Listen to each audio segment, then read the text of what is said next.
So, Simon, it's going to be a pleasure having you at the Vibe conference, and you're going to be having a slot right on top to talk about Wardley mapping and the evolution of tech, including AI.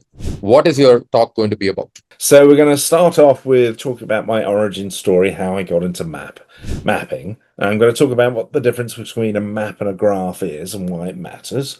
Then we're going to start talking about basic patterns. So, for example, principles by which you run your organization and what we call climactic patterns, so how the technological landscape changes.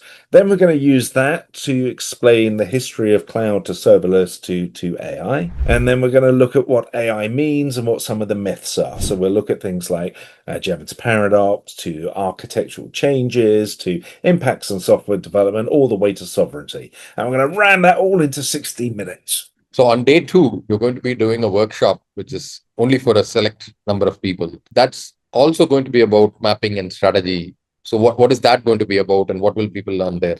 We're going to start off with the stopping self-harm. I mean, it sounds dreadful, but most of the problems organizations have are self-inflicted, and particularly they all do it to each other. It's quite amazing to watch. So we'll go into that subject and we'll talk about how you reduce self-harm to the organization. Then we're going to talk about things like inertia, because if you're talking about change and you want to talk about where the market is going to and how you move into that space, you're going to come crashing into the issue of inertia, pre-existing business models. So we'll talk about that. And then we'll talk about a couple of specific types of gameplay that you can use. One of them's known as the ILC.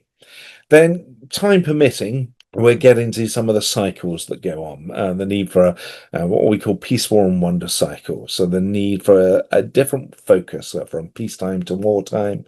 The concepts like punctuated equilibrium, where it comes from, and we'll get into some weak signal analysis to try and work out where we are. And at the very end of those sessions, we're going to use some maps to look at the AI space. Obviously, everybody's business is very contextual, so their maps will be different. So I'm going to bring some examples so we can talk about the general things that you think about when dealing with strategy.